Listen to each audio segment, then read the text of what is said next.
En Normandie, la pluie n'est pas comme ailleurs. Elle tombe, fine, grise, accompagnée d'un froid qui vous glace jusqu'aux os. Mais j'aimais cette pluie.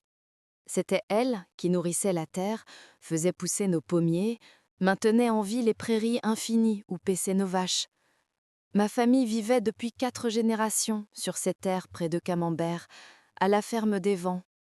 L'odeur de notre cave à fromage était pour moi plus précieuse que le parfum le plus cher au monde. J'avais les mains calleuses, le visage peut-être un peu durci par le vent, mais j'étais heureuse, ou du moins je croyais l'être. N'est-il pas étrange de ne pas voir dans les yeux de l'homme assis en face de soi, à la table qu'on a soi-même préparée, le désastre qu'on a provoqué de ses propres mains? Cette histoire va commencer comme celle du naufrage d'une ferme, mais je vous jure que ce n'est pas une histoire de faillite. C'est l'histoire d'une femme qui a été poussée petit à petit vers le précipice par l'homme qu'elle croyait être l'amour de sa vie et qui s'est envolé au bord de ce précipice. Si vous avez vous aussi été victime d'une injustice, si quelqu'un a pris votre bonne volonté pour de la faiblesse, vous êtes au bon endroit. Avant de vous raconter comment je me suis relevée, comment j'ai pris ma revanche glaciale, assurez-vous d'être abonné à la chaîne pour me suivre dans cette aventure, car la justice que vous verrez à la fin de cette histoire vous glacera le sang. Tout a commencé avec la grande idée de Philippe. Philippe, mon mari. Venu de Paris, il m'avait séduite, moi, la fille du fromager de Pampagne, avec son charme citadin. Nos premières années ont été un véritable rêve. Il s'occupait du marketing de la ferme, tandis que je m'occupais de la production. Nos affaires marchaient bien, nous produisions le meilleur camembert de Normandie. Mais pour Philippe, bien n'était pas suffisant. Il voulait toujours plus, plus grand, plus spectaculaire. Un soir, alors que nous étions penchés sur les livres de comptes à la table de la cuisine, il m'a parlé de ce projet. « Eva, m'a-t-il dit, les yeux brillants, cette ferme est vieille. Combien de temps pouvons-nous encore continuer avec les méthodes de ton grand-père? La modernisation est indispensable. Des systèmes de traite automatiques, des panneaux solaires, un entrepôt entièrement numérique. Si nous faisons cela, nous exporterons non seulement vers la France, mais aussi vers toute l'Europe. » Sa voix était si convaincante. Les machines rutilantes qu'il me montrait dans les brochures semblaient être la garantie de notre avenir. Mais le coût était exorbitant. « Nous n'avons pas autant d'argent, Philippe, » lui ai-je dit avec inquiétude. « Il faudra contracter un emprunt bancaire, et tu sais que mon père détestait les dettes. Il est arrivé jusqu'à aujourd'hui sans avoir contracté le moindre emprunt sur ses terres. » Philippe m'a pris la main. À l'époque, je faisais confiance à la chaleur de son toucher. « Je respecte ton père, ma chérie, » m'a-t-il dit. « Mais nous construisons l'avenir, ne t'inquiète pas. J'ai fait le calcul. Le crédit n'est qu'une formalité. Lorsque la production aura doublé, nous rembourserons la dette en 6 mois. » Je croyais en la détermination que je voyais dans ses yeux, parce que quand on aime, on met ses doutes de côté et on veut juste croire. Ce soir-là, je ne savais pas que je commettais la plus grande erreur de ma vie. Philippe m'a dit qu'il s'occuperait des formalités administratives et que je ne devais pas me fatiguer. « Concentre-toi uniquement sur les fromages, mon amour. La bureaucratie, c'est mon travail, » m'a-t-il dit. C'était tellement attentionné de sa part, n'est-ce pas? Mais à ce moment-là, il était en train de monter sa propre table de jeu sur mon dos, sur mon héritage. Des mois ont passé. Je m'attendais à une activité intense à la ferme, mais la seule chose qui est arrivée, ce sont les fréquents voyages d'affaires de Philippe à Paris. « Je rencontre les fournisseurs, » disait-il. « Je négocie avec le directeur de la banque, » disait-il. À chaque fois qu'il rentrait à la maison, il était un peu plus tendu, un peu plus intolérant. L'homme qui autrefois retournait les meules de fromage avec moi ne mettait même plus les pieds dans la cave. Il ne lâchait plus son téléphone. À chaque fois que je m'approchais de lui, il éteignait l'écran et me disait avec un sourire forcé « Je suis très occupée, ma chérie. » J'étais naïve, vraiment naïve. J'attribuais sa nervosité au stress lié à l'agrandissement de la ferme. J'essayais même de le soutenir davantage. Je me levais à 4 heures du matin pour m'occuper des vaches et l'après-midi, je souriais aux clients dans la boutique. Mais il était impossible de ne pas entendre les rumeurs qui circulaient dans le village. Un jour, au marché, Madame Lefebvre s'est arrêtée devant mon étal. C'était une vieille femme bavarde, mais au fond, elle était une bonne femme. « Eva, » m'a-t-elle dit dans un murmure, « j'ai vu Philippe à Deauville la semaine dernière. Il était devant le casino. Il était accompagné d'une jeune femme, comment dire, élégamment vêtue. Mon sang se glaça. Deauville? Le casino? Et une femme? Vous avez dû vous tromper, madame. J'ai répondu sur la défensive. Philippe était à Paris pour le travail. Il cherchait des pièces détachées pour des machines. Madame Lefebvre m'a regardé avec pitié.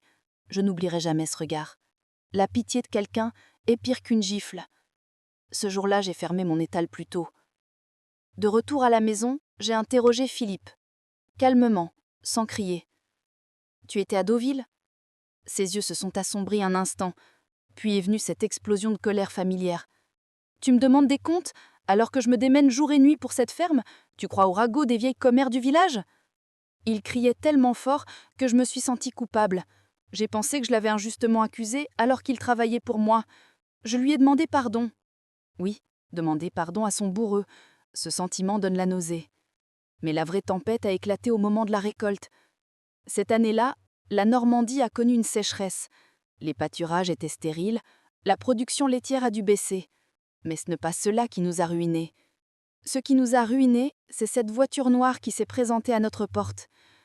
C'était un mardi matin. J'étais en train de ranger les fromages dans la boutique. Philippe faisait prétention de s'occuper du moteur du tracteur dehors. Une luxueuse berline noire est entrée dans la cour de la ferme.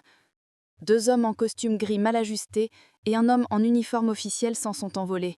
Ce ne sont pas les gendarmes, mais un huissier de justice. Mon cœur s'est mis à battre à tout rompre. J'ai laissé tomber le chiffon que je tenais, et je suis sortie. Philippe est descendu du tracteur en voyant les hommes, mais son visage ne trahissait aucune surprise, seulement de la peur pure. « Monsieur et madame Valois ?» a demandé l'huissier, en regardant le dossier qu'il tenait dans sa main. « C'est moi », j'ai répondu en m'avançant. « Y a-t-il un problème ?» L'homme m'a regardé par-dessus ses gloudettes. Son regard était dénué d'émotion. Il faisait juste son travail.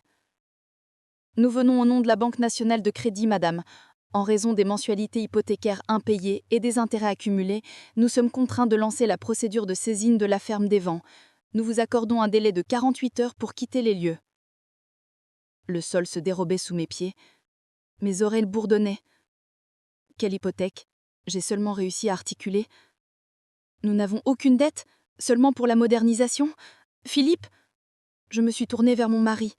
À ce moment-là, je m'attendais à ce qu'il me défende, qu'il crie « C'est une erreur !» Mais Philippe m'a fait vivre le choc de ma vie.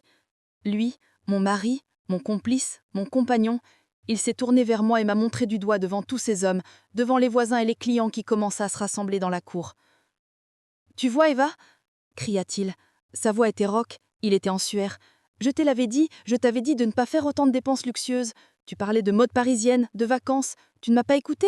Tu as vidé les caisses de l'entreprise et maintenant tu prends un air innocent. » Je restais figée. Quelle mode parisienne? Quelles vacances? Je n'avais pas mis les pieds dans cette ferme depuis 5 ans. Même mon tablier était rapiécé. « Philippe, qu'est-ce que tu racontes ?» murmurai-je.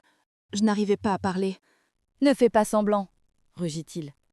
Il se tourna vers les employés de la banque, écartant les bras. « Monsieur l'employé, vous voyez, ma femme, je n'ai pas pu satisfaire ses désirs. C'était sa signature, c'était son crédit. J'ai seulement essayé de la rendre heureuse. Elle est la seule responsable de la ruine de cette ferme. » Le huissier me regardait avec suspicion, les voisins avec mépris. Les chuchotements avaient déjà commencé. Pauvre Philippe, cette femme l'a détruit. À ce moment-là, là, au milieu de la cour boueuse, alors que la pluie commençait à tomber, j'ai entendu le bruit de mon cœur qui se brisait. Mais ce n'était pas comme le bruit d'un verre qui se brise, ce n'était pas non plus comme une fracture osseuse. C'était la première fissure dans le mur d'un barrage. Et ce n'était pas de la tristesse qui s'infiltrait par cette fissure, mais une colère pure et brûlante. Philippe m'avait jeté en pâture au public. Il m'avait sacrifié pour couvrir ses propres saletés. L'employé de banque m'a tendu le document qu'il tenait dans sa main. « N'est-ce pas votre signature, madame ?» Retenant mes larmes, j'ai pris le papier de mes mains tremblantes. Ce document était notre arrêt de mort. Philippe avait l'air triomphant. Mais il ne savait pas que ce bout de papier qu'il m'avait tendu était en fait l'arme qui causerait sa perte, car lorsque j'ai regardé ce papier, je n'ai pas vu ce qui allait assombrir ma vie, mais mon salut.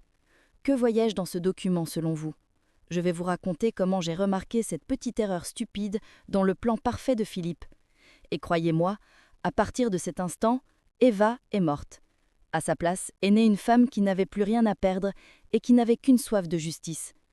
Pour découvrir la suite de l'histoire, voir comment ces fausses signatures sont devenues des preuves et planifier cette vengeance avec moi, n'oubliez pas d'écrire « Nous sommes avec toi Eva » dans les commentaires, car cette guerre ne fait que commencer. La pluie s'était intensifiée. Les gouttes tombaient sur le document de mort que je tenais dans ma main, c'est-à-dire la vite saisie, et estompaient légèrement l'encre. Mais la signature, cette fausse signature était aussi nette que si elle avait été gravée dans la pierre. Eva Valois. Philippe, à côté de l'huissier, les bras croisés, me lançait ce regard dégoûtant de mari déçu, tandis que je ne faisais que regarder ce papier. À première vue, elle semblait parfaite. Les courbes, la queue du V, n'importe qui d'autre, même un graphologue, aurait pu se laisser tromper au premier coup d'œil. Mais Philippe avait oublié un petit détail essentiel que je n'avais jamais oublié. Après la mort de mon père, pour perpétuer sa mémoire, j'avais ajouté à la fin de ma signature un petit L à peine visible, presque comme un point. Louis, le prénom de mon père. C'était un serment silencieux entre mon père et moi. Mais sur cette signature, il n'y avait pas de L. C'était ma signature d'il y a 3 ans, avant la mort de mon père. Philippe avait dû trouver un vieux document, le recouvrir d'une feuille de papier carbone et le repasser. À ce moment-là, un cri s'est formé dans ma gorge. « Ce n'est pas moi, ce menteur raconte des mensonges. » Mais je n'ai pas fait, je n'ai pas crié. Parce que quand j'ai regardé Philippe dans les yeux, je n'y voyais pas de peur, mais de calcul. Si je criais maintenant, il dirait « Elle est sous le choc, elle ne sait pas ce qu'elle dit. Elle est dans le déni. » Tout le monde était prêt à le croire. Lui, le mari visionnaire moderne, moi, la femme provinciale qui aime dépenser. Je me souviens très bien de ce moment, parce qu'est à cet instant que la dernière étincelle de chaleur dans mon cœur s'est éteinte. Elle a été remplacée par un vent plus cloire que les vents hivernaux de Normandie. J'ai pris une profonde inspiration, l'air humide qui envahit mes poumons m'ont réveillé comme un médicament. Je me suis tournée vers l'huissier, en prenant soin de ne pas laisser ma voix trembler, j'ai dit « Je comprends ». C'est tout, je comprends. Philippe était surpris. Il s'attendait à une crise, à un évanouissement, à un déni. Une lueur de panique passa dans ses yeux, mais il se ressaisit. Il s'est approché de moi et m'a touché l'épaule avec sa fausse compassion. Il a dit « Je suis désolé, Eva », dit-il d'une voix suffisamment forte pour que les voisins l'entendent. « Nous allons régler ça, mais pour l'instant, ne cause pas de difficultés aux huissiers, s'il te plaît. » Je me retins de repousser sa main. « Tu as raison, Philippe, dis-je en baissant la tête. Rentrons à la maison. » Les agents sont partis en nous informant que si nous ne présentions pas un plan de paiement dans les 48 heures, l'expulsion serait définitive. Les voisins se sont dispersés, mais leur chuchotement flottait encore dans l'air. Nous sommes entrés dans cette grande maison silencieuse. Ce soir-là, pendant que Philippe s'y portait son whisky dans le salon, j'étais à l'étage, non pas dans notre chambre, mais dans l'ancien bureau de mon père. Philippe pensait qu'il célébrait sa victoire en bas. Il pensait que j'étais effrayée et écrasée par la culpabilité, comme il était stupide. Quand une femme se tait, un homme pense qu'elle accepte. Mais quand une femme se tait, c'est généralement qu'elle brûle ses vaisseaux. Avez-vous déjà vécu ce moment de révélation où vous réalisez que la personne en qui vous aviez le plus confiance est en fait un étranger? Si oui, vous comprenez parfaitement ce que je ressens maintenant. Veuillez mettre la vidéo sur pause pendant 1 seconde et écrivez simplement « Je comprends » dans les commentaires. Voyons que nous ne sommes pas seuls. Je n'ai pas dormi cette nuit-là. Après que Philippe se soit endormi, à 3 heures du matin, je suis descendue avec une petite lampe de poche. Je me suis rendue dans ce qu'il appelait son bureau convivé, cette pièce où il m'interdisait d'entrer. La porte était verrouillée, mais ce n'était pas un problème. J'avais grandi dans cette maison. Je savais mieux que Philippe quelle fenêtre avait un loquet lâche et quel parquet grinçait. Je suis sortie dans le jardin, j'ai forcé la fenêtre arrière avec mon ongle et je me suis faufilée à l'intérieur. La pièce empestait de cigarettes et de moisissures. La table était couverte de papier, mais ce n'était que des factures sans importance. Les vrais secrets ne restent pas sur la table, n'est-ce pas? J'ai fouillé dans les tiroirs, j'ai trouvé une boîte métallique fermée à clé. Il ne m'a fallu que 10 secondes pour l'ouvrir avec ma boucle de ceinture. Mon père me disait « Toutes les serrures sont faites pour être ouvertes, Eva. Il suffit d'appuyer au bon endroit. » Mon cher papa. Le contenu de la boîte m'a donné un coup au ventre. Ce n'étaient pas des relevés bancaires, mais des billets à ordre devenant d'étrangères sociétés parisiennes. L'Ombre Finance, Groupe Noir, même les noms étaient inquiétants. Et toutes les dates correspondaient au voyage d'affaires de Philippe. Mais ce que j'ai trouvé au fond, c'était la dernière pièce du puzzle qui permettait de tout assembler. Une carte VIP du casino Barrière de Deauville et une pile de tickets de paris perdus. Et parmi les tickets, une serviette sur laquelle était écrit au rouge à lèvres un numéro de téléphone. « Appelle-moi, Chloé ». Philippe n'avait pas seulement joué. Philippe avait dépensé mon héritage, ma maison, sur ces tables où les bosses de mes grands-parents devaient se retourner dans la tombe, avec une femme nommée Chloé. Et maintenant, il me vendait pour reporter ses dettes. Il m'avait désigné comme responsable auprès des usuriers. Si l'argent n'était pas reporté, les usuriers ne s'en prendraient pas à Philippe, mais à la personne qui avait signé, c'est-à-dire moi. J'ai serré le mouchoir dans ma main. À ce moment-là, j'avais envie de pleurer, mais mes yeux étaient secs. Je ne ressentais plus de tristesse. Je n'avais plus qu'un plan. Le lendemain matin, Philippe buvait son café dans la cuisine. En me voyant, il m'a dit « Bonjour ma chérie », comme s'il ne m'avait pas humiliée devant tout le monde la veille. « Je vais aller à la banque aujourd'hui, on pourra peut-être trouver un arrangement. Repose-toi. » J'ai souri. Oui, je lui ai souri. « D'accord Philippe, dis-je en baissant la tête. Je suis très fatiguée. Je ne sortirai pas de la maison aujourd'hui. » Je ne sortirai pas. Oui, mais je téléphonerai. Dès que Philippe fut monté dans sa voiture et parti, j'ouvris mon vieil annuaire téléphonique poussiéreux. J'ai trouvé le numéro de Luc, un ami de lycée que je n'avais pas vu depuis des années et qui était aujourd'hui avocat pénaliste à Caen. Le téléphone a sonné 3 fois avant d'être décroché. « Allô ?» Luc, c'est Eva. Eva Valois. Il y a eu un bref silence. « Eva ? Mon Dieu, ça fait des années que je ne t'ai pas entendu. Il y a un problème ?» « Luc, » ai-je dit d'une voix glaciale, « il n'y a pas de problème. Il y a une guerre. Et pour gagner cette guerre, j'ai besoin de ton intelligence diabolique. » Philippe pensait que j'étais un rat acculé, mais il avait oublié une chose. Quand les rats sont acculés, ils sautent à la gorge du chat. Je vais vous raconter comment Luc et moi avons décortiqué le plan parfait de Philippe et découvert une vérité terrifiante, car il ne s'agissait pas seulement d'argent, il s'agissait de ma vie. Pour ne pas manquer la première étape de ce plan de vengeance et imaginer l'expression de surprise sur le visage de Philippe, assurez-vous d'activer les notifications, car la tempête approche et cette fois, le vent souffle dans mon dos. Le lendemain matin, le ciel avait pris cette célèbre couleur gris-plomb de la Normandie, mais ce gris ne me semblait plus sombre. Au contraire, il était comme une cape qui me protégeait. Philippe était joyeux au petit déjeuner. Tout en mangeant avec appétit le croissant devant lui, il m'a menti en disant « J'ai vu les avocats. Si nous vendons la maison, nous pourrons rembourser la plupart de nos dettes. Nous pourrions peut-être acheter un petit appartement à Paris et commencer une nouvelle vie. Tu serais enfin libéré de ce travail de fromagère qui te fatigue tant. » Me débarrasser de mon travail dans le fromage, ce travail était mon sang, mais je n'ai rien dit. Les yeux fixés sur mon assiette, j'ai répondu « Comme tu veux, Philippe, je n'ai plus la force de réfléchir. » Cette phrase était la clé magique qui lui permit de baisser sa garde. Lorsqu'un homme croit que sa femme a abandonné la lutte, il commet la plus grande erreur qui soit. Il devient négligent. Dans l'après-midi, j'ai quitté la maison en disant « Ma mère est un peu malade, je vais lui apporter de la soupe. » Philippe était tellement occupé à envoyer des messages sur son téléphone qu'il ne m'a même pas regardé. Il s'est contenté de me dire « Ne sois pas en retard. » Je suis montée dans ma vieille Peugeot et j'ai pris la route de Caen.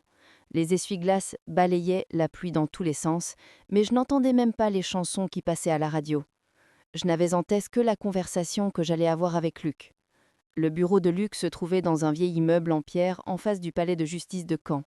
Lorsque je suis entrée, sa secrétaire m'a fait passer dans son bureau sans attendre. Luc était très différent du garçon mince que j'avais connu au lycée.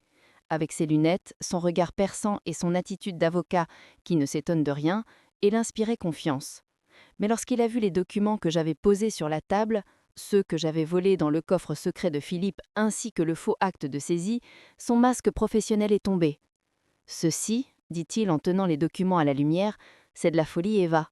Philippe a-t-il perdu la tête ? » « Le jeu, répondis-je, et une femme. Une histoire classique. » Luc secoua la tête. « Non, ce n'est pas une histoire classique. Regarde. » Il désigna du doigt le billet portant la mention « L'ombre Finance ». Cette société n'est pas un établissement de crédit légal. Ce sont des usuriers qui travaillent avec des sociétés écrans à Paris. Philippe n'a pas emprunté à la banque, mais à un usurier. Et il a donné en garantie non seulement la ferme, mais aussi ta caution personnelle. Mon sang se glaça. Et alors ? Ce que ça veut dire, c'est que Philippe ne prévoit pas seulement de vendre la ferme dont tu as hérité et de mettre l'argent dans sa poche, il prévoit de te faire porter le chapeau pour la dette et de s'enfuir avec l'argent et cette femme.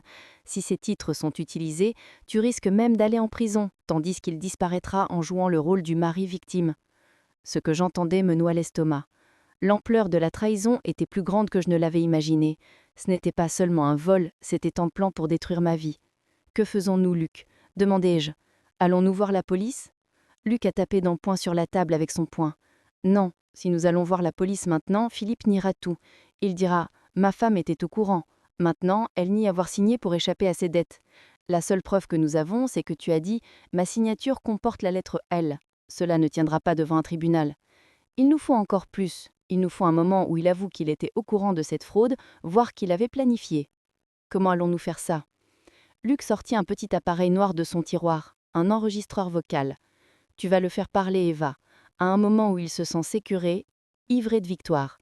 Et surtout, tu dois être là quand il rencontrera les usuriers ou cette femme. À ce moment, Luc reçut un email sur son ordinateur. Il regarda l'écran et fronça les sourcils. Attends.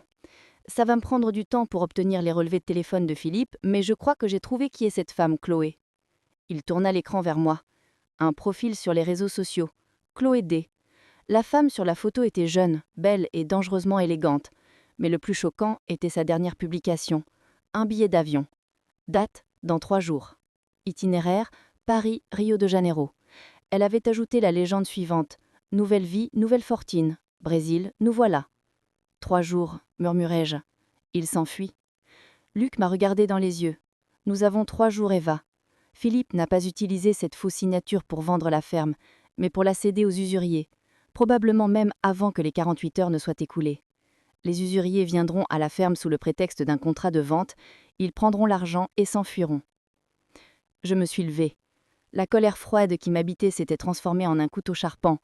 Alors, nous ferions bien de préparer un comité d'accueil, dis-je.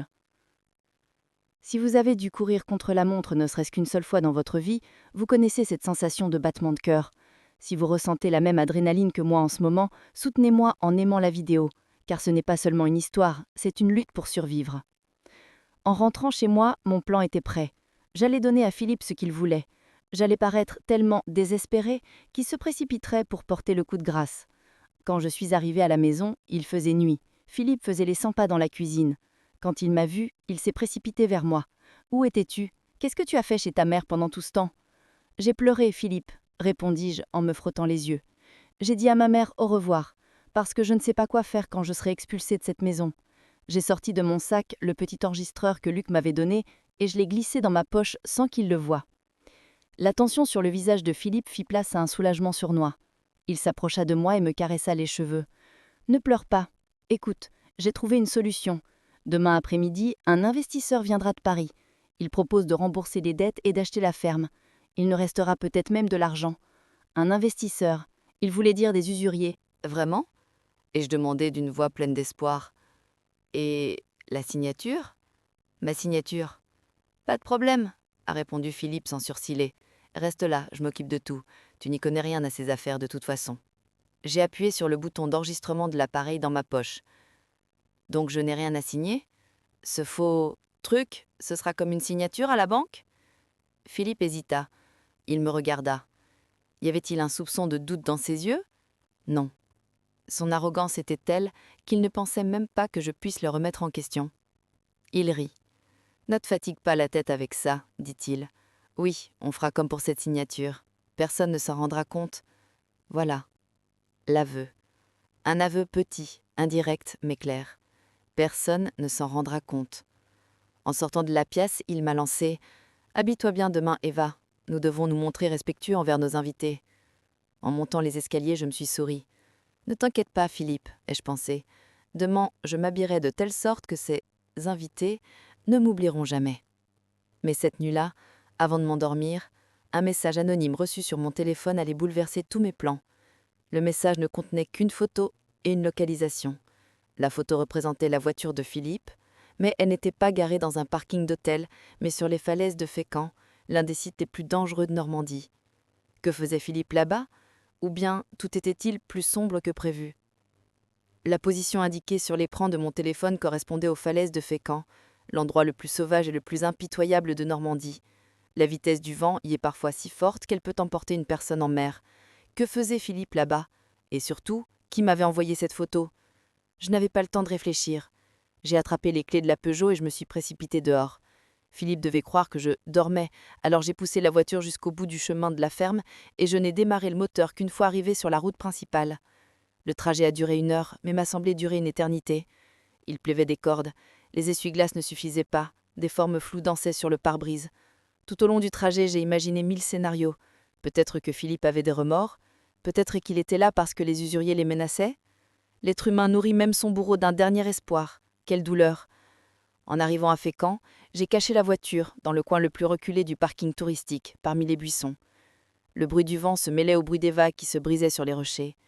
J'ai commencé à marcher vers la position indiquée sur mon téléphone. Le chemin était boueux, je blissais, mais je n'ai pas arrêté.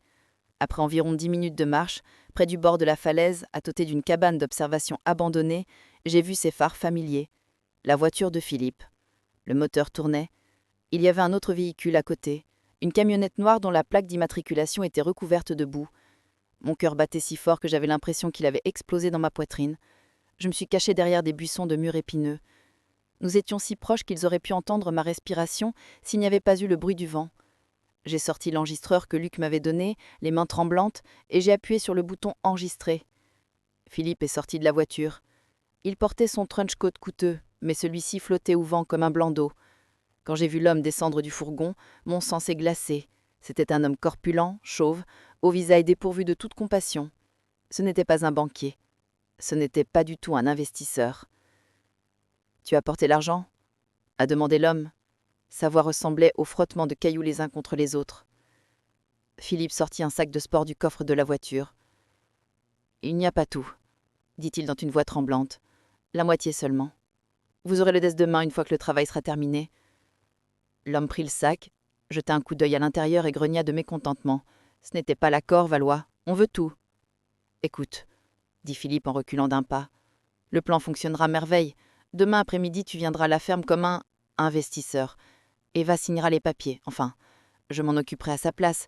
Elle restera simplement dans la pièce. Ensuite, » Philippe marqua une pause. À cet instant, même le vent semblait se taire. « Et ensuite » demanda l'homme avec un sourire moqueur. « Ensuite, l'accident se produira. Tu sais à quel point il est dépressif. Aujourd'hui, il a fait une crise devant les huissiers. Tout le monde pensera qu'il n'a pas supporté la honte de la faillite et s'est pendu dans la cave. J'ai même écrit une lettre. Tu sais à quel point je suis doué pour imiter son écriture. » Le monde s'est arrêté. Je ne pouvais plus respirer. Il ne se contentait pas de me voler. Il ne se contentait pas de me tromper. Philippe, mon mari, l'homme avec qui je partageais mon lit depuis 10 ans, signait mon arrêt de mort. Un meurtre déguisé en suicide. Il allait céder la ferme aux usuriers, prendre l'argent de mon assurance vie et s'enfuir au Brésil avec cette femme. J'ai enfoncé mes ongles dans ma paume pour ne pas laisser tomber l'enregistreur que je tenais. Ce que j'ai senti à ce moment-là n'était pas de la peur, ce n'était pas du tout de la tristesse. Ce que j'ai senti à ce moment-là, c'était un instinct de survie pur et distillé, et de la haine. Une haine volcanique, brûlante. « Très bien, » dit l'homme. « Nous serons là demain à 14 heures. Si quelque chose ne se passe pas comme prévu, nous enterrons d'abord ta femme, puis toi, dans cette cave, Valois. Compris ? Ne t'inquiète pas, » dit Philippe. « Cette idiote ne se doute de rien. Elle me fait confiance. » Elle me fait confiance.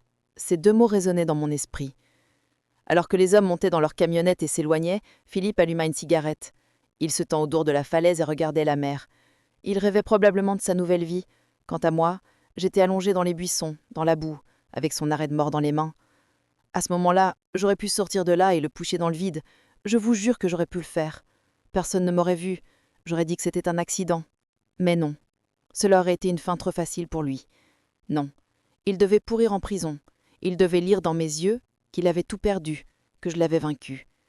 Je me suis retiré silencieusement, comme un fantôme. Quand j'ai atteint ma voiture, mes jambes tremblaient, mais mon esprit était plus clair que jamais. Qu'auriez-vous fait à ma place ? Si vous appreniez que votre mari avait engagé des tueurs à gages pour vous faire assassiner, iriez-vous immédiatement voir la police ? Ou bien, comme moi, rentreriez-vous au fond net pour continuer à jouer cette dernière partie ? Écrivez police ou jeu dans les commentaires, car mon choix était le plus dangereux. Quand je suis rentrée chez moi, les premières lueurs du jour apparaissaient. Philippe n'était pas encore là. J'ai pris une douche pour me débarrasser de la boue et de la peur, puis je suis descendue dans la cuisine. J'ai sorti ma tasse à café préférée et j'ai commencé à attendre. À 14 heures, on allait sonner à la porte. Mes assassins allaient entrer en tant qu'invités. Mais ils ne savaient pas que le maître des lieux s'était préparé. Philippe m'avait dit de m'habiller élégamment, n'est-ce pas? C'est ce que j'allais faire. Je m'habillerais en noir, la couleur du deuil. Mais pas pour mon deuil, pour celui de leur liberté. Dans un instant, je vais vous raconter ce qui s'est passé lorsque la porte a sonné, le coup de théâtre de Luc et comment cette cérémonie de signature s'est transformée en un règlement de compte sanglant. Préparez-vous, car une tempête se prépare à la ferme du vent. Et dans cette tempête, seuls ceux qui ont des racines solides resteront debout. Je me suis regardée dans le miroir. Je portais une robe noire à col roulé. Autour du cou, le lourd collier de perles que m'avait laissé ma grand-mère. Je l'avais porté pour la dernière fois lors des funérailles de mon père. Aujourd'hui, il y avait aussi un enterrement, mais cette fois-ci, ce n'était pas moi qui reposais dans le cercueil. J'ai donné à mes lèvres une couleur légèrement pâle. Mon visage ne trahissait ni peur ni excitation, juste un masque froid et inexpressif comme du marbre. J'entendais des bruits en bas. Les voitures étaient entrées dans la cour. Je pouvais entendre la fausse joie précipitée de Philippe qui ouvrait la porte. « Bienvenue, bienvenue messieurs. Entrez, ma femme descend tout de suite. » Je me suis arrêtée en haut des escaliers. J'ai pris une profonde inspiration. Ce souffle était le dernier de l'ancienne Eva. L'air qui remplissait mes poumons n'était plus d'oxygène, mais de la poudre pure. Lorsque je suis entrée dans le salon, Philippe et 2 hommes étaient assis à la table devant la cheminée. L'un d'eux était l'homme chauve au regard froid que j'avais vu la nuit précédente sur les rochers de Fécamp. L'autre était plus jeune. Il regardait sans cesse autour de lui et semblait nerveux. Ils se sont tous levés lorsqu'ils m'ont vu. Philippe courut vers moi et me prit par le bras, serrant si fort que ses doigts me faisaient mal. « Ah, voilà ma chérie, » dit-il d'une voix tremblante. « Je te présente Monsieur Renard et son associé. Ce sont les investisseurs dont je t'ai parlé. » Monsieur Renard, un nom d'emprunt bien sûr, ne m'a pas tendu la main. Il m'a simplement salué d'un signe de tête. Son regard était aussi impassible que celui d'un boucher observant un mouton destiné à l'abattoir. « Enchanté, Madame Valois, » a-t-il dit. Sa voix était identique à celle qu'il avait eue la veille au soir. Nous nous sommes assis à la table. Un contrat épais était posé devant moi, mais il n'y avait pas que cela. À côté, il y avait aussi les faux actes de vente et de transfert que Philippe avait préparés à l'avance, sur lesquels il avait imité ma signature. « Nous n'avons pas beaucoup de temps, » dit Renard en regardant sa montre. « Signons, payons et passons à autre chose. » Philippe m'a immédiatement tendu le stylo. « Oui, oui, vous avez raison. Allez, viens, ici. Et là, ce n'est qu'une formalité. » Je pris le stylo. Je sentais que tout le monde autour de la table retenait son souffle. Philippe transpirait. Les veines de son front étaient apparentes. La main de Renard se dirigea vers la poche intérieure de sa veste. Son arme s'y trouvait probablement. Dès que je signerais, ou dès que je m'opposerais, le scénario de l'accident se mettrait en place. Je posai la pointe du stylo sur le papier, puis je me suis arrêtée. « Philippe, » dis-je sans lever la tête. « Oui, mon Dari ? Allez, les gens attendent, » dit Philippe d'une voix paniquée. Je levai lentement les yeux et regardai Philippe droit dans les yeux. Dans ce regard, il y avait les cendres de nos 10 ans de mariage, de tous nos souvenirs et de tout mon amour. « Ce contrat, » ai-je dit dans une voix calme, « couvre-t-il également les frais funéraires ?» Il y eut un silence mortel dans la pièce. Seul le crépitement du feu dans la cheminée se faisait entendre. Le visage de Philippe est devenu livide. « Qu'est-ce que tu dis, Eva? Quel enterrement ?» Je souris, mais ce sourire ressemblait à celui figé d'un cadavre. « Mes funérailles, Philippe, ou plutôt cet accident déguisé en suicide que tu as planifié. » Renard se leva brusquement. Sa main était dans sa veste. « Qu'est-ce que cette femme raconte, Valois? Tu nous avais dit que tout était réglé. » Philippe bégayait. « Je ne sais pas. Elle est sans doute dans un état de choc et elle n'a pas pris ses médicaments. » Je glissai lentement ma main dans ma poche. Renard fit Yann de dégainer son arme, mais je fus plus rapide que lui, et posai l'enregistreur au milieu de la table. Puis j'appuyai sur le bouton lecture. Dans la pièce, le bruit du vent de la nuit dernière et la voix tremblante et très triste de Philippe résonnèrent. Ensuite, l'accident se produira. Tout le monde sait à quel point il est dépressif. Un meurtre déguisé en suicide. Philippe s'effondra sur place. Ses yeux semblaient sortir de leurs orbites. Il écoutait sa propre voix, son propre arrêt de mort.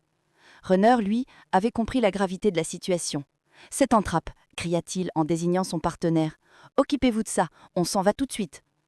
Renard sortit son arme et pointa le canon vers moi. C'était le moment où ma vie pouvait prendre fin. Mais je n'avais pas peur, parce que je n'étais pas seule. À ce moment précis, toutes les fenêtres de la maison s'illuminèrent simultanément de lumière bleue et rouge. Une voix retentit à l'extérieur comme un coup de tonnerre. « Gendarmerie, vous êtes encerclés, déposez vos armes et rendez-vous !»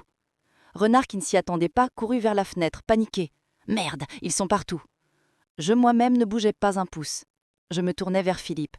Il était recroquevillé dans un coin, tremblant de peur comme un enfant. « C'est fini, Philippe, dis-je. Ma voix était plus claire que les sirènes à l'extérieur. La partie est terminée. À ce moment-là, la porte d'entrée a été enfoncée dans un grand fracas. Une équipe d'intervention spéciale de la gendarmerie, entièrement équipée et armée de fusils automatiques, a fait irruption dans la pièce. À l'arrière, il y avait Luc, avec son expression confiante et déterminée. Et à ses côtés, le commandant de la gendarmerie du village. Que personne ne bouge. Alors que Renard et son homme étaient plaqués au sol, Philippe essaya de ramper vers moi. Il pleurait. « Eva, je te jure qu'ils m'ont forcé. Je n'ai rien fait, c'est eux qui ont voulu. » Les gendarmes le relevèrent et lui menottèrent les mains dans le dos, tandis qu'il me regardait dans les yeux en implorant ma pitié. « Eva, je suis ton mari, dis-leur quelque chose !» Je me suis levée lentement. J'ai pris le document falsifié qui se trouvait sur la table. Je l'étendis au commandant des gendarmes. « Commandant, je dis dans une voix glaciale, cet homme n'est pas mon mari. C'est un escroc qui a usurpé mon identité en imitant ma signature. Et ceci, je désignai l'enregistreur posé sur la table, est la preuve qu'il a tenté de me tuer. » Philippe a été traîné hors de la maison. Ses cris résonnèrent sur les murs de la ferme du vent. Mais je n'ai pas entendu ces cris. J'ai seulement remarqué que la pluie avait cessé et que les premiers rayons de soleil perçaient travers les cloisons. Pensez-vous que Philippe devrait s'en tirer aussi facilement ? Ou est-ce que la véritable punition ne devrait pas être de rester derrière les barreaux, mais plutôt de regarder tout ce qu'il a perdu à l'extérieur ? Partagez votre opinion en écrivant « Justice » dans les commentaires. Mais l'histoire ne s'arrête pas là. Philippe a été arrêté, oui, mais qu'en est-il de Chloé, qui s'apprêtait à s'enfuir au Brésil ? Et les autres secrets que Philippe cachait, et que je n'ai pas encore découverts ? Je vais vous raconter dans un instant la confrontation au poste de police et la petite surprise que Chloé a eue à l'aéroport. On dit que la vengeance est un plat qui se mange froid, mais mon assiette n'est pas encore terminée. Les salles d'attente des commissariats de gendarmerie ont toutes la même odeur partout dans le monde. Café rassis, produits d'entretien bon marché et une forte odeur de peur. Les lumières bleues des voitures de patrouille qui passaient toutes les heures dansaient sur la carte défraîchie accrochée au mur. Dans mes mains, je tenais un gobelet en plastique dans lequel un gendarme m'avait gentiment servi du thé refroidi. Je ne tremblais pas. Je ne pleurais pas. J'attendais simplement. Lorsque je me suis tenue derrière le miroir sans teint de la salle d'interrogatoire, j'ai eu du mal à reconnaître l'homme qui se trouvait à l'intérieur. Était-ce Philippe, celui avec qui j'avais partagé le même oreiller pendant des années ? Les épaules affaissées, la cravate défaite, les cheveux en bataille, il ne restait plus rien de cet homme arrogant, ce visionnaire moderne, juste un enfant effrayé, le nez qui coulait. Lorsque le commissaire s'est assis en face de Philippe, il a allumé le haut-parleur. La voix de Philippe était chevrotante. « Je vous jure que je n'ai rien planifié !» criait Philippe en frappant du poing sur la table. « Tout était l'idée de Chloé. C'est elle qui a trouvé ces types. C'est elle qui a arrangé les dettes. Elle m'a juste dit « Occupe-toi des signatures, ne te mêle pas du reste. J'aime ma femme, je vous le jure !» De ce côté du miroir, j'ai laissé échapper un rire amer. « Il l'aime », ai-je murmuré. Est-ce qu'un homme planifie de jeter la femme qu'il aime du haut des falaises de Fécamp ? Est-ce qu'un homme qualifie la femme qu'il aime de dépressive et suicidaire et lui creuse une tombe ? À ce moment-là, la porte s'est ouverte et Luc est entré. Son visage arborait cette expression « affaire classée » que je connaissais bien des salles d'audience. Mais cette fois-ci, il n'avait pas seulement un dossier à la main, mais aussi une tablette. « Tu veux regarder ?» m'a-t-il demandé en me tendant la tablette. « Quoi ?» « Paris, aéroport Charles de Gaulle, terminal des vols internationaux, il y a 1 heure. » Je regardais l'écran. Il s'agissait d'images de vidéosurveillance. Dans le salon VIP, une femme était assise, une coupe de champagne à la main, les jambes croisées. Chloé. Elle était encore plus belle et plus froide que sur les photos. Elle regardait sans cesse sa montre et essayait d'appeler quelqu'un sur son téléphone, probablement Philippe, qui était maintenant menotté. Sur l'image, 2 policiers en civil et un agent de sécurité de l'aéroport s'approchaient d'elle. Lorsque Chloé les remarqua, son attitude élégante changea brusquement. Elle se leva d'un bond, attrapa son sac et se dirigea dans l'autre sens. Mais il n'y avait pas d'échappatoire. Lorsqu'un des policiers lui attrapa le bras, le masque tomba du visage de Chloé. La femme amoureuse avait disparu, remplacée par une bête sauvage montrant les crocs. Luc a arrêté la vidéo. « Tu sais ce qu'il y avait dans son sac, Eva ?» Je secouai la tête. 2 billets aller simples pour Rio de Janeiro. Mais les billets ne sont pas au nom de Philippe et Chloé. Ils ont été achetés avec de faux passeports au nom de Marc et Sophie Dubois. Et dans la poche secrète du sac, il n'y avait pas une partie, mais toute la totalité de l'argent provenant des crédits que Philippe t'avait fait contracter. Il t'avait dit qu'il avait transféré l'argent sur un compte au Brésil, n'est-ce pas? C'était un mensonge. L'argent était avec lui. Il n'allait pas emmener Philippe. Je restais figée. Philippe n'était pas seulement un meurtrier, il était aussi le plus grand idiot du monde. La femme qu'il avait planifié de faire tuer pour voler son héritage était en fait en train de l'escroquer lui aussi. Même si Philippe s'était rendu à l'aéroport, Chloé aurait déjà pris l'avion. Philippe, avec son faux passeport, se serait retrouvé seul entre les mains de la police. Cette femme, dit Luc en ouvrant le dossier, ne s'appelle pas Chloé. Elle s'appelle Elena V. Elle est recherchée par Interpol depuis 2 ans. Elle cible des hommes riches, ambitieux, mais sans grande intelligence. Elle leur vend des rêves de gros investissements, les pousse à escroquer leur femme ou leur famille, puis disparaît avec l'argent. Philippe n'était qu'une tirelire pour elle. Je jetai un nouveau coup d'œil à la salle d'interrogatoire. Philippe continuait de pleurer en répétant « Chloé m'aime, elle va me sauver !» « Devrions-nous lui dire ?» demandai-je à Luc. Luc a souri. « Je pense que ce sera plus efficace s'il le voit. » Luc a demandé au commissaire d'apporter la tablette qu'il tenait dans ses mains. Je n'oublierai jamais l'expression sur le visage de Philippe lorsqu'il a regardé la vidéo. D'abord le déni, puis la stupéfaction, et enfin la destruction totale. À ce moment-là, on ne comprend pas la douleur que ressent la personne trahie jusqu'à ce que soi-même soit trahi. Philippe vivait le même choc que moi en regardant sur le petit écran Chloé se faire traîner par les policiers et crier « Je n'ai rien à voir avec cet idiot !» Philippe a frappé sa tête contre la table et s'est mis à hurler. Ce n'était pas le cri du remords, c'était le cri de son ego brisé. Quand nous sommes sortis du commissariat, c'était le matin. La pluie avait cessé, mais il faisait un froid glacial. « C'est fini ?» demandai-je à Luc. « Je suis libre maintenant ?»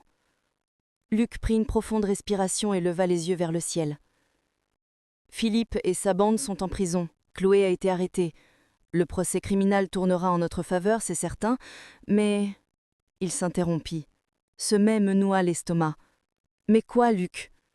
Eva, les usuriers ont été arrêtés, oui, mais les billets à ordre que tu as signés, Philippe a utilisé ta signature à tellement d'endroits. L'ombre finance n'était que la partie visible du iceberg. Philippe a aussi emprunté aux banques. Et les banques, ce n'est pas comme les usuriers. Ils agissent dans le cadre légal. Les hypothèques sur la ferme sont toujours en vigueur. Même si nous prouvons la fraude de Philippe, le procès pour savoir si son épouse était consentante ou non pourrait durer des années. Et pendant ce temps, l'exploitation de la ferme pourrait être interrompue. Mon ivresse de victoire s'est évanouie en un instant. J'avais vaincu Philippe, mais les dégâts qu'il avait causés étaient toujours là. La ferme Rousse-Garly, l'héritage de mes grands-parents, était toujours en danger.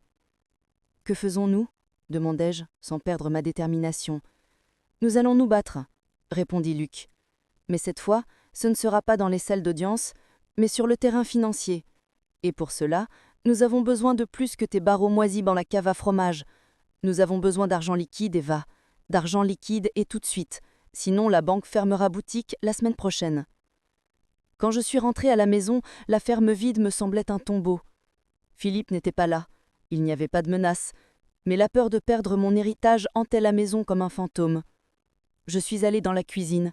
J'ai allumé la vieille radio de mon père. Et à ce moment-là, une idée m'est venue à l'esprit. Ce que Philippe méprisait toujours, ce qu'il appelait démodé, mes fromages. À votre avis, qui l'emportera? Le monde moderne ou les traditions profondément enracinées? Je parierais sur les traditions. Mais pour cela, je devais parler à l'homme le plus difficile, le plus revêche et le plus riche de Normandie, l'ancien ennemi de mon père, Monsieur Dubois. Je devais faire ce que Philippe qualifiait d'impossible, collaborer avec mon ennemi. Je vais vous raconter dans un instant la décision folle que j'ai prise pour sauver la ferme au bord de la faillite et comment la guerre du fromage a commencé. Nous quittons les salles d'audience pour descendre dans les champs boueux. Enfilez vos bottes car vous allez vous salir. Choisissez votre camp en écrivant tradition ou moderne dans les commentaires. Voyons qui va gagner. Le domaine de Monsieur Dubois était 3 fois plus grand que notre ferme. avec ses grands portails en fer forgé, ses tours pointues rappelant un château gothique et ses buis parfaitement taillés dans le jardin, c'était un véritable symbole de puissance. Mon père détestait Dubois. Ce n'est pas du sang qui coule dans les veines de cet homme, mais du lait caillé, disait-il. Des années auparavant, il l'avait accusé d'avoir volé une levure de fromage spéciale mise au point par mon arrière-grand-père. Depuis ce jour, une guerre froide aussi tenace que le brouillard normand régnait entre les deux familles. À présent, moi, la fille de mon père, je franchissais cette porte en fer. Étais-je en train de trahir mon père, ou faisais-je quelque chose que même lui n'aurait pas pu faire pour survivre? Lorsque le domestique m'a conduite dans le grand salon, Dubois était assis dans un fauteuil en cuir devant la cheminée. Il avait 80 ans, mais ses yeux étaient toujours aussi perçants et rapaces que ceux d'un faucon. Il ne s'est pas levé en me voyant. Il s'est contenté de pointer le sol avec sa canne. « La dernière représentante des Valois », dit-il d'une voix sèche comme le craquement d'une branche. « J'ai entendu dire que ton mari avait transformé la ferme en cirque, puis qu'il avait tenté de s'enfuir en te laissant criblé de dettes. Et maintenant tu viens ici pour mendier auprès de moi ?» Ces mots étaient comme des coups de fouet. Mais il avait oublié une chose. Je n'étais plus la femme fragile que Philippe avait écrasée. J'étais une femme qui avait affronté des meurtriers et envoyé son mari en prison. Je jetai mon sac sur une chaise et m'assis en face de lui. « Je ne suis pas venu mendier, monsieur Dubois. Je suis venu faire du commerce. » Dubois éclata d'un rire moqueur. « Faire du commerce? Qu'est-ce que tu as en main? Une ferme hypothéquée, des machines modernes qui ne valent rien, et des vaches que les banques sont sur le point de saisir? » J'ai... L'interrompis-je. J'ai la seule chose que Philippe ne peut toucher, la culture de levain originale que mon père conserve depuis 1920 et que Philippe veut jeter parce qu'il la trouve démodée. Le cœur de Normandie. Le sourire de Dubois se figea. Il savait que cette culture était légendaire. Il savait que son goût ne pourrait jamais être reproduit par la production industrielle. « Je croyais que cette culture était morte, » dit-il d'un ton grave. « Philippe m'avait dit que vous aviez arrêté la production. » Philippe était un imbécile. Il voulait produire des fromages pasteurisés et sans âme. Moi, j'ai caché cette culture dans le coin le plus profond et le plus humide de la cave, dans le compartiment secret de mon père. Et maintenant, j'ai une proposition à vous faire. Je me suis penchée vers lui. J'ai plongé mon regard dans le sien. Vous allez rembourser mes dettes, en espèces. En échange, je relancerai la production du cœur de Normandie. Mais la marque sera vendue via votre réseau de distribution. Vous toucherez 40% des bénéfices. Mais la ferme, le titre de propriété et la levure resteront ma propriété. Dubois frappa le sol avec sa canne. « Tu en demandes trop, ma fille. Cette ferme est déjà en faillite. Je l'achèterai à la banque par voie d'exécution et je trouverai cette levure. » « Vous ne la trouverez pas, dis-je calmement, car je suis la seule à savoir où se trouve la levure.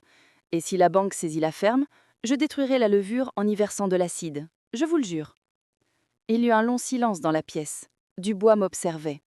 Il voyait en moi l'entêtement, voire le courage à mon père. Finalement, un sourire mêlé d'admiration apparut sur son visage. « Tu es aussi têtu que ton père, mais tu es plus intelligent que lui.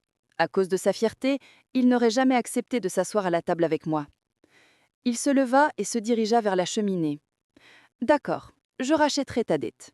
Mais j'ai une condition. » « Laquelle ? » « La semaine prochaine, la confrérie des Chevaliers du Taste-Fromage organise son gala annuel à Paris. Tu apporteras là-bas un fromage rond parfait, fabriqué à partir de cette levure. Si le jury, dont le président est un vieil ami de moi, décerne la médaille d'or à ce fromage, l'accord sera valable. Mais si ce n'est pas le cas, je prendrai la ferme, la levure, tout. Je paierai ta dette, mais je te mettrai à la porte de cette ferme. Tu es d'accord ? C'était un pari, et un pari encore plus risqué que celui de Philippe. En une semaine, je devais réactiver et faire mûrir cette vieille levure, puis la présenter au jury le plus exigeant du monde. Normalement, ce processus prend des mois. Mais j'avais une méthode spéciale, la méthode de ma grand-mère. « D'accord, » dis-je en tendant la main. Je serrai la main froide et osseuse de Dubois. C'était un pacte avec le diable. Mais parfois, il faut le feu du diable pour sauver les anges. En rentrant à la maison, j'éprouvais un étrange sentiment de victoire. Luc avait raison. Se battre dans l'arène financière, c'était comme mener une guerre sanglante. En arrivant à la maison, je descendis directement à la cave. L'air frais et boisi m'accueillit. Je passai devant la partie moderne où se trouvaient les cuves métalliques brillantes de Philippe. J'arrivais dans la partie ancienne, derrière la cave, avec ses murs en pierre. C'était là que se trouvait la cachette de mon père.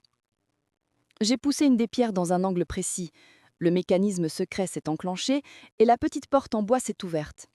À l'intérieur, dans des pots en terre cuite centenaire, reposait le patrimoine de notre famille, la culture de Levain. Mais lorsque j'ai franchi le seuil, mon sang s'est glacé. Un des pots en terre cuite avait basculé, son couvercle était ouvert, et par terre, il y avait des morceaux de verre brisés. Quelqu'un était venu ici. Quelqu'un connaissait cette pièce. Philippe était en prison. Chloé était en prison. Alors qui était-ce? J'ai vu quelque chose briller parmi les morceaux de verre brisés sur le fol. Je me suis baissée pour le ramasser. C'était un bouton de manchette en argent, et il était orné d'un blason très familier. Une tête de lion. Ce blason appartenait à Marc, le meilleur ami de Philippe, notre témoin de mariage, que Philippe appelait « mon frère ». Marc était le vétérinaire du village. C'était lui qui s'occupait de nos animaux, cet homme au visage souriant qui allait et venait chez nous. Il s'avère que Philippe n'était pas seul. Il s'avère que la trahison ne régnait pas seulement dans notre chambre de logis, mais aussi parmi nos amis. Marc était-il le complice de Philippe? Était-il cette troisième personne invisible à laquelle Philippe était redevable? Et surtout, combien en avait-il volé? Si Marc mettait la main sur cette levure avant Dubois et la copiait, mon contrat, ma ferme, tout ce que j'avais, tout serait fini. Je commençais la course avec un handicap de 1-0. J'avais entre les mains un héritage à moitié perdu et un nouveau poignard dans le dos. Qu'auriez-vous fait à ma place? Si vous aviez appris la trahison de votre plus proche ami, l'auriez-vous confronté ou l'auriez-vous battu à son propre jeu comme Philippe? Écrivez confrontation ou jeu dans les commentaires. Dans un instant, je vous raconterai cette rencontre tendue avec le vétérinaire Marc et comment j'ai réussi l'impossible en 1 semaine pour livrer ce fromage à Paris. Mais attention, il n'y a pas que le lait qui bout dans la cuisine. Le feu de la vengeance brûle aussi. Le bouton de manchette en argent me brûlait la paume. Le blason avec la tête de lion qui y était gravé me rappelait Marc, qui avait mangé à notre table pendant des années, qui avait levé son verre à mon mariage, qui avait soigné mes vaches malades en disant « Nous sommes une famille, Eva ». Marc. Le vétérinaire souriant du village, mais derrière ce sourire se cachait une hyène aux dents acérées. Je n'avais pas le temps de réfléchir. Ma colère était si intense que je n'entendais même pas le bruit du moteur de ma Peugeot. J'ai freiné brusquement devant la clinique vétérinaire sur la place du village. La pluie martelait le pare-brise, tout comme mon cœur martelait ma poitrine. Quand je suis entrée, Marc était en train de vacciner un chat. Il m'a souri en me voyant. « Eva ? Quelle surprise ! Je suis vraiment désolée pour Philippe. Dès que j'ai appris, je n'ai pas laissé finir. J'ai ouvert la main et j'ai jeté le bouton de manchette en argent sur la table d'examen métallique qui a émis un bruit métallique. « Tu l'as laissé tomber dans ma cave, Marc, dis-je. Ma voix était un murmure, mais elle suffit à glacer l'atmosphère de la pièce. Dans le compartiment secret de mon père. Le visage de Marc pâlit instantanément. Son masque professionnel tomba, laissant place à la panique d'un enfant pris en flagrant délit. « Eva, je peux t'expliquer, tu te trompes. »« Qu'est-ce que j'ai mal compris ?» lui ai-je demandé en m'approchant de lui. « Que tu étais associé à Philippe ou que tu essayais de voler mon héritage, l'argent de mon père, pour rembourser ta dette aux usuriers. » Il m'arcula, le dos heurtant l'armoire à pharmacie. « J'étais obligé, cria-t-il, la voix tremblant. Philippe m'a mis dans le pétrin. Je m'étais porté garant pour lui. Les usuriers étaient aussi à mes trousses, Eva. Ils ont menacé de brûler ma clinique. Philippe m'a dit « Si tu trouves cette levure et que tu la vends à cette grande entreprise parisienne, Global Lait, nos dettes seront effacées. Je voulais juste prélever un échantillon. » « Et tu as cassé le bocal, dis-je avec dégoût. Il faisait noir, j'étais pressé. Il m'a glissé des mains, a-t-il répondu en se frottant les mains. Mais j'ai pu en récupérer un peu par terre. Je leur ai envoyé par courrier hier matin. Je crus que le monde s'écroulait sous ma tête. Global Lait, le géant du secteur, le royaume du fromage industriel. S'il copiait cette levure volée, comme Marc m'avait envoyé, mon accord avec Dubois serait caduc. Le fromage que je produisais n'aurait plus aucune valeur. Ils inonderaient le marché de ces copies sans âme. Marc a essayé de me toucher le bras. « Eva, s'il te plaît, ne va pas voir la police, ils me retireront ma licence. » Je lui ai donné un coup sec dans le bras. Je l'ai regardé dans les yeux et j'y ai trouvé la même faiblesse que dans ceux de Philippe. « Je n'irai pas voir la police, Marc, lui ai-je dit. Une lueur d'espoir apparut dans ses yeux. « Vraiment, Eva, tu es un ange. » « Non, je ne suis pas un ange, je suis une femme d'affaires. Je n'irai pas voir la police parce que je n'ai pas le temps de m'occuper de toi pour le moment. Mais j'ai une condition. Tout ce que tu veux. Tu me donneras le bon de livraison attestant que tu as envoyé la levure à Global Lait, ainsi que la correspondance que tu as eue avec Philippe, tout de suite. Marc ouvrit son tiroir en tremblant et me tendit les documents. Ceux-ci constitueraient mon assurance si je devais un jour intenter un procès contre cette grande entreprise. Mais pour l'instant, ces documents ne me nourrissaient pas. Avant de m'attaquer à cette entreprise, je devais prouver au monde entier la véritable puissance de cette levure. En sortant de la clinique, je n'avais pas une seconde à perdre. Avez-vous déjà été trahi par un de vos proches, quelqu'un que vous considériez comme un frère? À ce moment-là, avez-vous ressenti de la colère ou une profonde déception?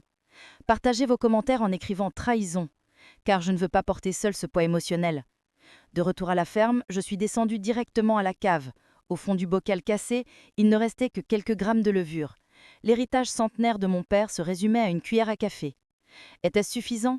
Non, mais nous sommes normands, nous aimons l'impossible. J'ai sorti le journal intime de ma grand-mère. Ce cahier aux pages jaunies et à l'encre délavée. Elle mentionnait une méthode. Si la levure se fâche ou diminue, nourris-la de l'eau de vie, avec le lait encore chaud de ta vache préférée, tiré aux premières lueurs du jour. La vache en qui j'avais le plus confiance, Belle. Ma fille têtue mais fidèle, avec ses taches noires et blanches. Les 5 jours qui suivirent furent le marathon le plus difficile de ma vie. Je ne dormais pas, je ne mangeais pas. Il n'y avait que moi, Belle, le lait chaud, cette cave humide et mes prières. Je nourrissais ce petit morceau de levure comme on nourrit un bébé. J'ai vérifié la température et l'humidité toutes les heures. J'ai démonté les thermostats digitaux installés par Philippe. Je devais sentir les choses avec ma propre peau. Le fromage est un produit vivant. Il ne se fabrique pas avec une machine, mais avec l'âme. Au 3e jour, cette odeur familière a commencé à envahir la cave. Une odeur de terre, de champignons et de noisettes. Le cœur de Normandie était né, la fermentation avait pris. À la fin du 5e jour, j'avais entre mes mains un fromage parfait à la croûte dorée et à la pâte légèrement coulante. C'était le miracle que Dubois attendait. Je me suis préparé à partir pour Paris. J'ai placé ce précieux fromage dans ma vieille Peugeot comme s'il s'agissait d'un bijou. J'ai enfilé l'élégant costume bleu marine que ma mère portait dans sa jeunesse. En me regardant dans le miroir, je ne voyais pas un agriculteur ruiné, mais un wario parti défendre son héritage. Le voyage à Paris était tendu. La radio ne cessait de diffuser des informations sur le lancement d'un nouveau produit révolutionnaire par la société Global Lait. Mon cœur se serrait. Avait-il réussi à copier la levure volée que Marc m'avait envoyée? Le gala était dans une salle de bal d'un des hôtels les plus luxueux de Paris. Quand je suis entrée, l'éclat des lustres en cristal m'a ébloui. Des hommes en smoking, des femmes élégantes, ce parfum coûteux et cette odeur de fromage qui flottait dans l'air. À l'entrée, un immense stand avait été enstavé. Il arborait le logo Global Lait et un slogan ambitieux: le goût du passé, la technologie du futur, le nouveau cœur. Je me frayais un chemin au travers de la foule rassemblée devant le stand. Je me frayais un passage jusqu'au premier rang, et là, je vis le fromage exposé dans une vitrine en glace. Il ressemblait à mon fromage. La croûte était de la même couleur, l'odeur. Ils avaient même réussi à reproduire le fromage envoyé par Marc en laboratoire. J'ai entendu une voix à côté de moi. Impressionnant, n'est-ce pas, Madame Valois? Je me suis retournée. Monsieur Dubois, appuyé sur sa canne, me regardait, mais son visage n'arborait pas son sourire moqueur habituel. Il était inquiet. Ils ont été plus rapides que nous, murmura-t-il. Si le jury apprécie cette copie industrielle, votre fromage artisanal n'aura aucune chance. La technologie est en train d'avaler la tradition. Je serrai fermement la boîte de fromage dans ma main. Ils ne l'ont pas encore goûté, dis-je. Ils ne peuvent copier l'âme, monsieur. Ils ne peuvent copier que la forme. Dubois secoua la tête. J'espère que vous avez raison. Parce que le président du jury vient de serrer la main du PDG de Global Lait. Ça ne sera pas une compétition équitable ce soir. À ce moment-là, les lumières de la scène s'allumèrent et le présentateur prit la parole au micro. Et maintenant, la dégustation pour le prix le plus prestigieux de l'année commence. En premier, Global Lait et son produit révolutionnaire. Alors que la salle applaudissait à tout rompre, j'attendais mon tour dans un coin sombre avec mon seul vrai fromage. Ça n'était pas seulement un test de goût, c'était la bataille de David contre Goliath. Et je n'avais qu'une seule pierre dans ma fronde, la réalité. Mais lorsque le présentateur a fait sa deuxième annonce, mon sang s'est glacé. Et notre deuxième concurrent... Attendez, il y a un changement dans la liste. La participation de Madame Valois au concours a été annulée pour non-respect des normes d'hygiène. Quoi? Disqualifié? J'ai regardé Dubois. Il était stupéfait. Quelqu'un avait appuyé sur le bouton. Global Lait avait peur que je monte sur scène et essayait de m'éliminer depuis leur bureau. Les agents de sécurité se sont approchés de moi. Madame, veuillez sortir. C'était tout. J'avais fait tout ce chemin pour laisser ces agents de sécurité me prendre par le bras et me mettre dehors. Je n'avais pas cédé à Philippe. Je n'avais pas cédé aux usuriers. Allais-je céder à ces voleurs en cravate? Jamais.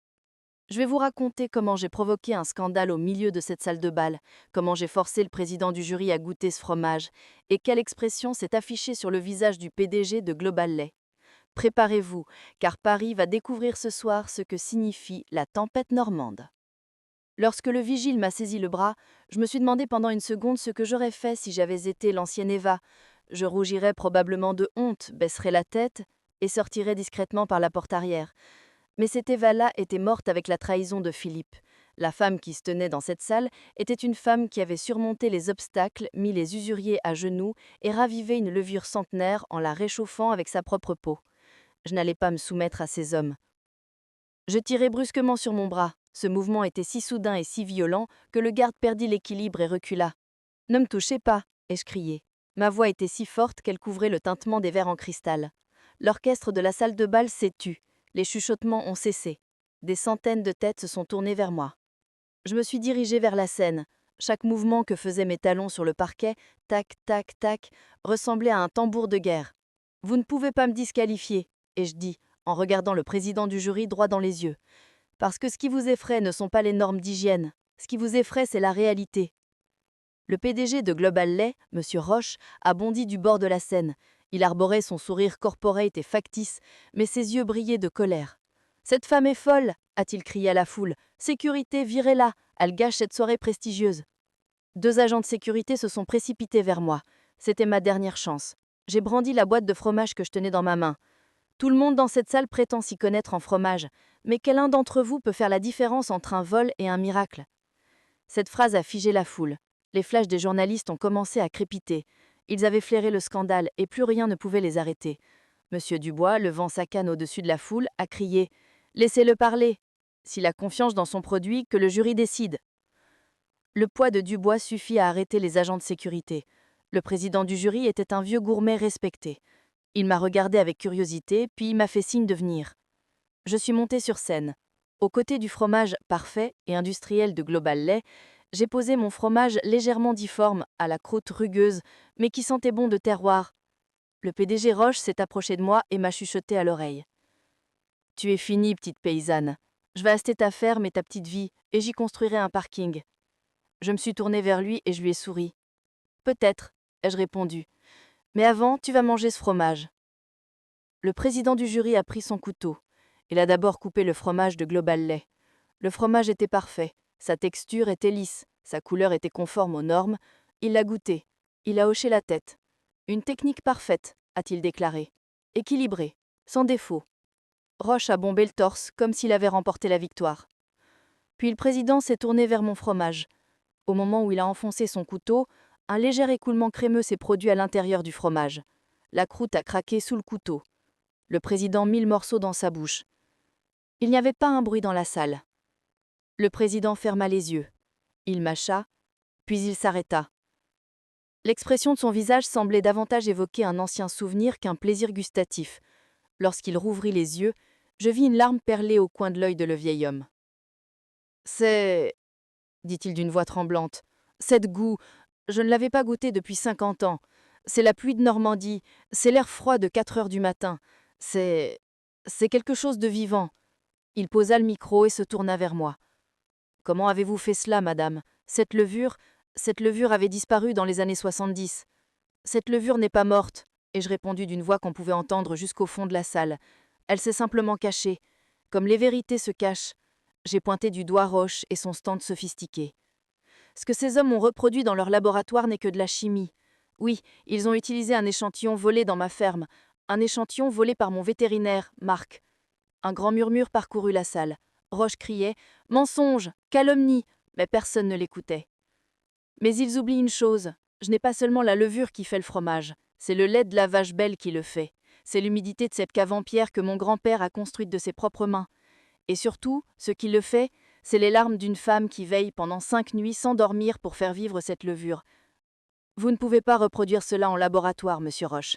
L'âme n'est pas synthétique. N'est-ce pas vrai? Une victoire obtenue sans effort, sans souffrance, a-t-elle vraiment du goût?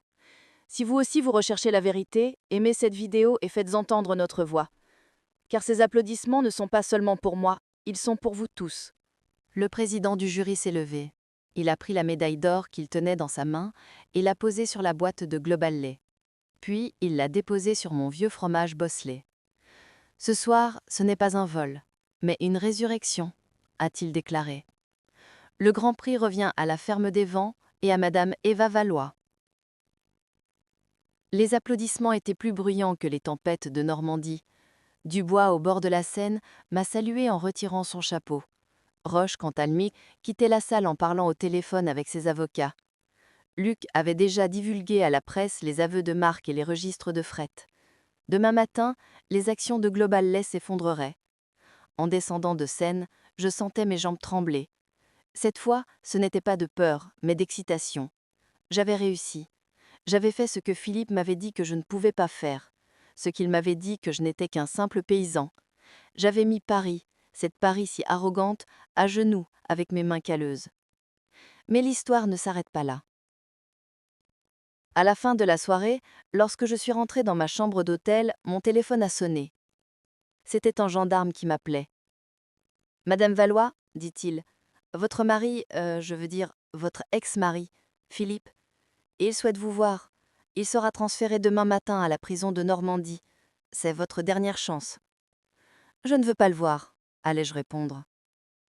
Je l'avais complètement rayé de ma vie, mais je me suis arrêtée. J'ai regardé la médaille d'or posée sur la table.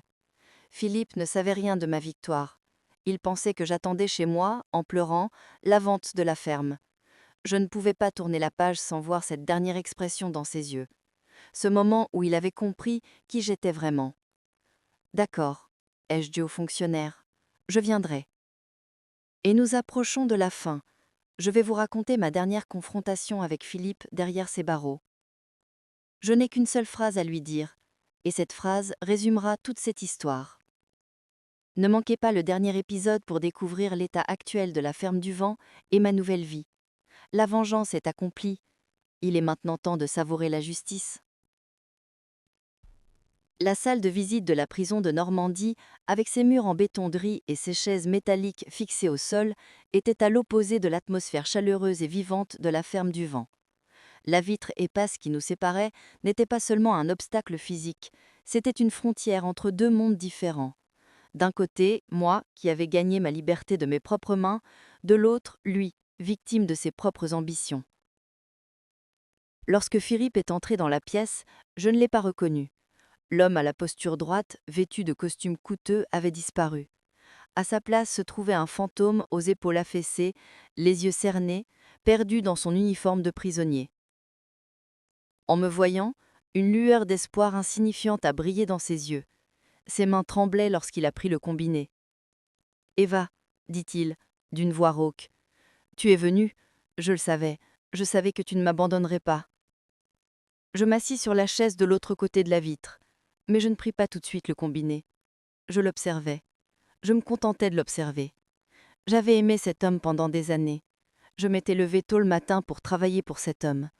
À présent, il était comme un étranger face à moi. Je portais le combiné à mon oreille. « Je ne suis pas venu te sauver, Philippe, » dis-je. Il n'y avait aucune angoisse dans ma voix, seulement la froideur d'un constat. Le visage de Philippe s'assombrit. « Mais les avocats !»« Chloé m'a trompée, Eva. Elle a tout planifié. Je voulais juste une vie meilleure pour nous. » « Pour nous ?» demandai-je en souriant légèrement. « Ou pour toi et ton billet pour le Brésil ?» Il baissa la tête. « J'ai fait une erreur, une grosse erreur, mais je paye déjà ma dette. On a perdu la ferme, non? La banque l'a saisie. Ils vont faire un parking. » Il y avait une expression étrange dans ses yeux, comme si le fait d'entendre que j'avais aussi tout perdu allait atténuer sa propre douleur. Si je suis ruinée, elle doit de l'être. Voilà qui était Philippe. Je sortis de mon sac la lourde et brillante médaille d'or que j'avais gagnée la nuit dernière, et je la posai contre la vitre. Philippe regarda la médaille avec étonnement. « Qu'est-ce que c'est ?»« C'est, répondis-je, la victoire de notre héritage que tu qualifies d'ancien, d'insignifiant, de déchet. Et hier soir à Paris, le cœur de Normandie a été élu meilleur chômage du monde. » Ses yeux s'écarquillèrent. « Mais comment? Les dettes? L'hypothèque ? Je me suis arrangée avec Monsieur Dubois. Il a remboursé toutes les dettes. La ferme est sauvée, Philippe. De plus, grâce aux aveux de Marc, les actions de Global Lait ont chuté ce matin. Le monde moderne auquel tu faisais tant confiance s'est heurté à mon obstination paysanne et s'est effondré. Philippe rétrécissait à vue d'œil. Ma réussite était sa plus grande punition. En essayant de me détruire, il s'était rendu compte qu'il avait en fait transformé en une légende. « Eva » murmura-t-il. Des larmes commençaient à couler de ses yeux. « Pardonne-moi, s'il te plaît. Quand je sortirai, nous pourrons tout recommencer. Je changerai. » Je me suis levée. J'ai remis la médaille dans mon sac. « Tu sais, Philippe, dis-je. Tu te souviens du vieux chêne dans le jardin ? On pensait qu'il avait été renversé par la tempête l'hiver dernier. Mais ses racines étaient si profondes qu'au printemps, il a repoussé plus fort qu'avant. Tu as essayé de m'enterrer. Mais tu avais oublié une chose. J'étais une graine. » J'ai raccroché le téléphone. Je me suis retournée et j'ai marché vers la porte. Je n'ai même pas entendu qu'il frappait à la vitre derrière moi en criant « Eva, ne pars pas! Eva !» Cette voix n'était plus qu'un écho du passé. 6 mois après, c'est la saison des récoltes à la ferme du Vent. Mais cette fois, il n'y a plus de voitures noires ni d'usiers. Il y a des camions dans la cour, des camions de délivraison portant le logo « Le cœur de Normandie ». Dubois a tenu parole. Grâce à notre part des bénéfices, nous avons non seulement sauvé la ferme, mais aussi rénové, comme mon père l'avait rêvé. Mais pas avec des machines sans âme comme voulait Philippe, mais avec un système qui respecte les traditions et les gens. Marc a été radié de l'ordre des vétérinaires. Il a dû quitter le village. Chloé, ou plutôt Elena, de son vrai nom, a été condamnée à 15 ans de prison pour escroquerie et faux écriture. Philippe, quant à lui, a été condamné à 20 ans de prison pour tentative de meurtre et escroquerie aggravée. Et moi ? Eh bien, je ne suis plus seulement Eva la chômagière. Je suis une femme qui écrit sa propre histoire, qui s'assoit à la table de son ennemi et qui gagne, qui bâtit un empire sur les cendres de la trahison.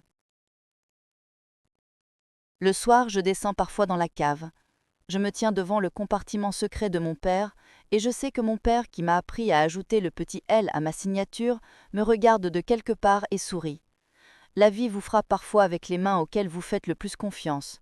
Vous pouvez tomber, vous pouvez souffrir, vous pouvez même penser que tout est terminé. Mais n'oubliez jamais, quelle que soit la violence de la tempête, un arbre avec des racines solides ne tombe pas. Il se débarrasse simplement de ses branches fragiles. Je me suis débarrassée de mes branches fragiles, et maintenant, à la ferme Vantée, le soleil se lève plus brillant que jamais. Cette histoire s'arrête ici, mais la vôtre continue. Si un jour vous vous sentez au bord du précipice, revenez à Eva, et ne regardez pas vers le précipice, mais vers le ciel. Merci de m'avoir accompagné dans ce long voyage, d'avoir partagé ma colère et ma victoire à chaque instant. Si cette histoire vous a donné un espoir, partagez cette vidéo avec vos proches. Peut-être qu'ailleurs, en ce moment même, une femme se bat contre son Philippe et a besoin d'entendre ces mots. À bientôt pour de nouvelles histoires et de nouvelles victoires. Prenez soin de vous, restez forts.